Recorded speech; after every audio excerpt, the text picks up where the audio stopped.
ఉదయం దేవుని వాగ్దానం. నీకు వాగ్దానం ఇచ్చిన దేవుడు నమ్మదగినవాడు, నిన్ను విడువడు, ఎడబాయడు. ప్రైజ్ ది లార్డ్ అండి. Good morning. అందరు బాగున్నారా? ప్రభువైన యేసుక్రీస్తు నామంలో అందరికి ప్రత్యేకమైన శుభములు తెలియజేస్తూ ఉన్నాను. దేవుడు మిమ్మల్ని, మీ కుటుంబాలను దీవించి సకల సమృద్ధి చేత ఆశీర్వదించును గాక. అనేకమైన విషయాలతో దేవుడు అనుదినం మనలో ఎంతగానో నడిపిస్తూ ఉన్నారు. చక్కనైన రీతిలో మనం దీవించబడుతున్నాం. అనేకమైన రీతులలో దేవుడు సమస్తాన్ని నేర్పిస్తూ ఉన్నారు. ఎలా ఉండాలి, ఎలా జీవించాలి, ఎలా ముందుకు వెళ్ళాలి కదా, ఎలాంటి చక్కని ఆత్మీయమైన విషయాలతో మనల్ని ముందుకు కొనసాగిస్తూ ఉన్నారు, నడిపిస్తూ ఉన్నారు. మరి ఉదయకాల సమయంలో ఆలస్యం చేయకుండా ఆయన మాటల్ని అందరం కలిసి ధ్యానిద్దామా? ఎంతమంది ఉదయకాల సమయంలో వేగిరన లేచి దేవుని మాటల కొరకు ఆసక్తి కలిగి ఉన్నారు? ఆసక్తి కలిగిన వారి జీవితాల్లో అద్భుతాన్ని దేవుడు చేస్తారు. ఆయన బలమైన కృప చేత నడిపిస్తూ ఉంటారు. ఉదయకాల సమయంలో మత్తయి సువార్త 6వ అధ్యాయము 33వ వచనం, మీరు ఆయన రాజ్యంలో నీతిని మొదట వెతుకుడి, అప్పుడు అవన్నీ మీకు అనుగ్రహింపబడును. ఆమేన్. చక్కని మాటలు కదండి. ఉదయకాల సమయంలో ప్రభు మాటలు మనందరి జీవితాల్లో ఆత్మ కార్యము చేయును కాక.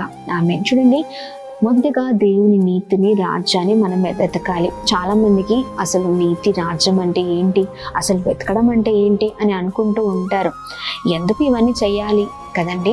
చూడండి, చాలాసార్లు మనము ఎప్పుడు కూడా ఉదయం లేచిన కాడ నుంచి ప్రతిరోజు కూడా ప్రతి దాంట్లో చింతిస్తూ ఉంటాం, ప్రతి దాంట్లో ఆలోచిస్తూ ఉంటాం, ప్రతి దాంట్లో భయపడుతూ ఉంటాం, ప్రతి దాంట్లో మనం ముందుకు వెళ్ళలేకపోతూ ఉంటాం. అన్ని విషయాలను బట్టి చూడండి, అవన్నీ మన జీవితంలో మనం ఏవి వేటి కొరకు ఆలోచిస్తూ అది మన జీవితంలో జరగాలని ఆశపడతామో అవన్నీ మన జీవితాల్లో జరగాలంటే మొదటిగా దేవుని రాజ్యాన్ని, నీతిని వెతకాలి. అంటే ఏంటి అంటే, మొదటిగా మన జీవితంలో దేవునికి స్థానాన్ని ఇచ్చేవారిగా ఉండాలి. ఆమేన్. దేవునికి మొదటి ప్రత్యేకత ఇచ్చేవారిగా మనం ఉండాలి.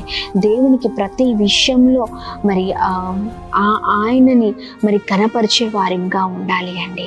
ఆమేన్. దేవునికి మొదటి స్థానం ఇస్తూ ఉన్నావా? మొదటిగా దేవుని నామాన్ని స్తుతించే వారిగా ఉంటున్నామా? లేకపోతే మాటల్లో కానీ సందర్భాల్లో కానీ మొదటిగా దేవుని విశేషత గురించి మాట్లాడుతూ ఉన్నావా? ఈ ఉదయం ఏమి నీ జీవితంలో ఉందని దేవుని కార్యాలు జీవితాల్లో జరగాలంటారు కదండి. దేవునికి మొదటి స్థానం ఇవ్వరు. వేకుజామున లేచి మొదటిగా దేవుణ్ణి స్తుతించరు కదండి. మొదటిగా దేవుణ్ణి వెతికే వారిగా ఉండరు. ఇలా ప్రతి విషయంలో అన్నిటిపైన అందరము అన్నిటి మీద ఆధారపడుతూ ఉంటాం, కానీ దేవుని పైన ఆధారపడిన వ్యక్తులుగా ఉంటూ ఉంటాం. జీవితాలలో మనము ప్రతి విషయంలో దేవునికి మొదటిగా స్థానం ఇచ్చినప్పుడే ఆయన మన జీవితాలలో ఆయన గొప్ప కార్యాలు చేసే దేవుడే ఉన్నారు. చూడండి, ఉదయకాల సమయంలో చక్కని దేవుడు మాట్లాడుతూ ఉన్నారు కదా.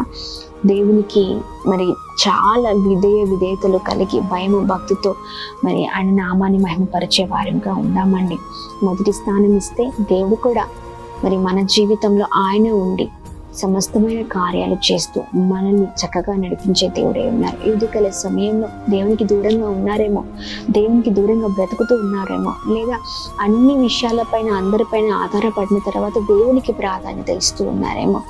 చాలా విషయాలలో మన సొంత నిర్ణయాలు తీసుకుంటూ ఉంటాం, లేదా ఎదుటి వారి గురించి ఆలోచిస్తూ నాకు వీరు ఉన్నారు కదా, వారు ఉన్నారు కదా, వారి నిర్ణయం అయితే నా జీవితంలో బాగుంటుంది కదా అని ఆలోచిస్తూ ఉంటాం. ఎట్టకేలకు అందరి సలహాలు తీసుకున్న తర్వాత జీవితంలో ఒకానొక రోజున మునిగిపోయిన తర్వాత, లేకపోతే జీవితంలో ఒకానొక రోజున సమస్తాన్ని కోల్పోయిన తర్వాత అప్పుడు దేవుని పైన ఆధారపడుతూ ఉంటాం. అలా కాదండి. మొట్టమొదటిగా దేవునికి ప్రాధాన్యత ఇచ్చి దేవుని అడిగి పొందుకునే వారిగా మనం ఉండాలి. అదేనండి అప్పుడే మనము ప్లస్ అవుతూ ఉంటాం. మన జీవితాల్లో దేవుని కృపను మనం అనుభవిస్తూ ఉంటాం. ఉదయకాల సమయంలో దేవునికి ప్రాధాన్యత ఇచ్చే వారిగా ఉందామా? ప్రార్థిద్దాం. దేవ, ఏ విషయంలో అయినా, ఏ దాంట్లో అయినా, ఏ పరిస్థితిలో అయినా మొదటిగా మీకు స్థానం ఇచ్చే వారిగా మేము ఉండాలి అని ప్రార్థన చేద్దాం. ఉదయకాల సమయంలో అందరం కలిసి ప్రార్థనలో ఏకీభవిద్దాం, ప్రార్థన చేద్దాం. అద్భుతమైన దేవుడవయ్యా, ఉదయకాల సమయంలో చక్కగా మాతో మాట్లాడుతున్నందుకు స్తోత్రం. మీరు దూరంగా అయా ఉంటూ అన్ని విషయాలు అన్నిటిపైన ఆధారపడిన తర్వాత మీకు మా జీవితంలో ప్రాధాన్యత ఇస్తున్నాం. అలాంటి వారిగా ఉండద్దయ్యా. మేము అలాంటి వారిగా జీవించడానికి వీల్లేదు. మీ బలమైన కృపను మేము అనుభవించాలంటే మేము సమస్తమైన విషయాలలో అయ్యా ప్రభా మీ పైన ఆధారపడే వారిగా ఉంటే కృప చూపించండి. మీకు మొదటి స్థానం ఇచ్చే వారిగా ప్రభా సహాయం ఇచ్చండి. అది మా హృదయంలో కావచ్చు, మా ఆలోచనలో కావచ్చు, మా నడవడిలో కావచ్చు, ప్రతి దాంట్లో కూడా మీకు ప్రాధాన్యత ఇచ్చే వారిగా మమ్మల్ని లేపండి, సహాయం చేయండి. ఎంతమంది ఉదయకాల సమయంలో ఆయా మీ మాటలు ధ్యానిస్తున్నారో వారిని నూతనమైన బలము చేత నింపండి. అద్భుతం జరిగింది చేస్తున్న ప్రయత్నాల్లో పనులలో మీరు క్షేమాన్ని కలగ చేయండి. మీరే తోడుగా ఉండి నడిపించుదురు కాక అని ప్రార్థిస్తున్నాం. Birthdays, marriage day, special event celebrate చేసుకున్న వారందరి పట్ల మీ దయ, మీ కృప, మీ కనికరం మెండుగా కుమ్మరిస్తూ బ్లెస్ చేయమని యేసునామం అడుగుతున్నాం తండ్రి. Amen, amen, amen. Praise the Lord. God bless you. దేవుడు మిమ్మల్ని మీ కుటుంబాలను దీవించి సకల సమృద్ధి చేత ఆశీర్వదించును కాక. ఆమెన్.